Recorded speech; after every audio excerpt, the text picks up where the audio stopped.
Roof Max of Hickory. Affordable roof rejuvenation. Visit MakeMyRoofLast.com.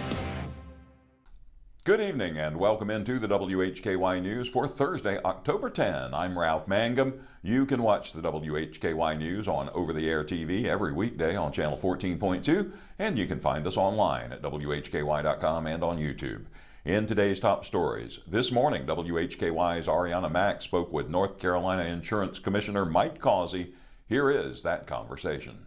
Joining me on WHKY, Mike Causey, North Carolina Commissioner of Insurance. Welcome, how are you? Thank you, I'm glad to be with you. Of course, thank you. And tell us your thoughts since you've been out there on the Hurricane Helene.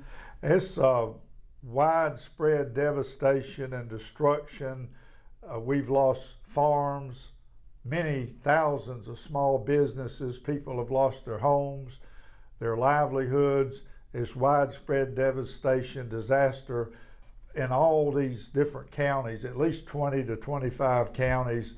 So, and we've been out there on the ground. We're there. We've been out there every day since the floods started. But these folks, some of the folks are really hurting. And it is heartwarming to see all the volunteers that are on the ground, the different agencies from Samaritan's Purse, Baptist On Mission, numerous churches, and just individuals volunteering. Of course. And is there anything that you can say from the insurance side of things? Well, the Department of Insurance is here to help. We've got the major insurance companies on the ground today. We're set up at Banner Elk today and tomorrow to meet with people personally, talk with them on the phone, and get help. But the sad situation is most people won't have insurance because it's flood damage, and your homeowner's policies do not cover floods, so you have to have a separate flood insurance policy through the federal flood insurance program or private insurance, and that's where a lot of folks are, and they're going to be dependent on grants from FEMA, state grants, charity, and so forth. But that doesn't mean they don't need to file a claim. They still, if they had other damage on their house, it would be a good idea to file a claim.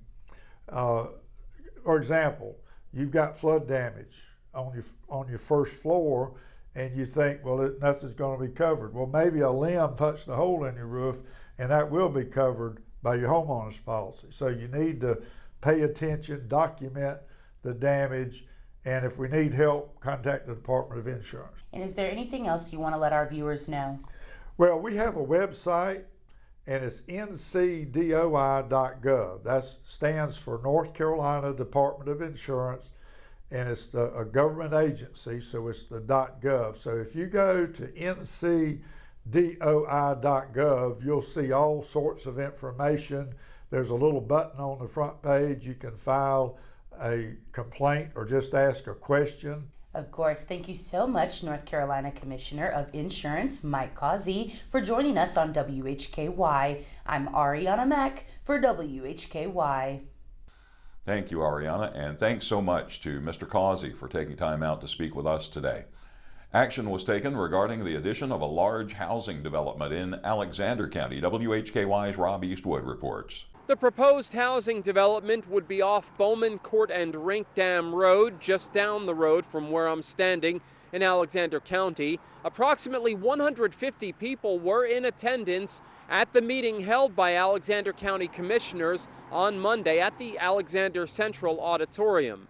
They held a public hearing to discuss a rezoning request for that housing development here in Bethlehem. Allison Adams, Community and Regional Planning Director for the Western Piedmont Council of Governments, presented information about the development and the rezoning request. She said the City of Hickory has issued a willingness to serve letter to provide both water and sewer service for the subdivision. The plan has a total of 495 units in 3 single-family product types. Approximately 20 people aired their concerns during the public hearing. The majority of concerns included wildlife and environmental impact, increased traffic, high-density housing, community character, problems for existing residents near the development, infrastructure, healthcare, and more. The Alexander County Planning Board unanimously recommended that the Taylor-Morrison rezoning request be approved by commissioners. Following the public hearing, commissioners voted 4-0 in favor of the rezoning request. Commissioner Larry Yoder was not in attendance at Monday's meeting. You can get much more on this by going to this story at our website, WHKY.com. Reporting from the Bethlehem community of Alexander County, I'm Rob Eastwood, WHKY News. Thank you, Rob.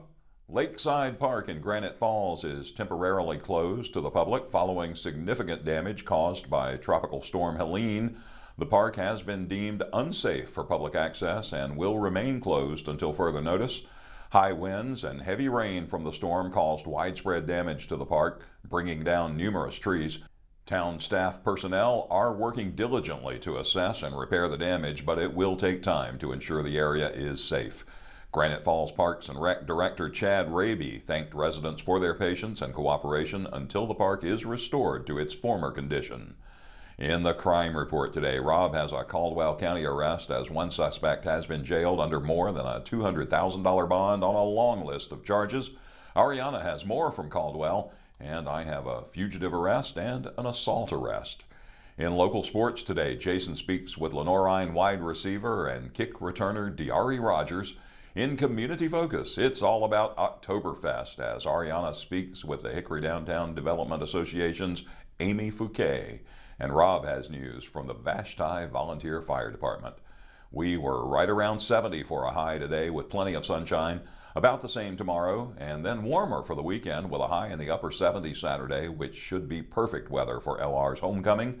And then right at or above 80 on Sunday. A little cooler again Monday before much chillier temps move in for the rest of next week. Starting Tuesday, look for highs in the 60s with lows in the 30s and 40s. There's no significant chance of rain at any point in the near future. Remember, you can always find the latest forecast at WHKY.com. I'm Ralph Mangum. You are watching the WHKY News.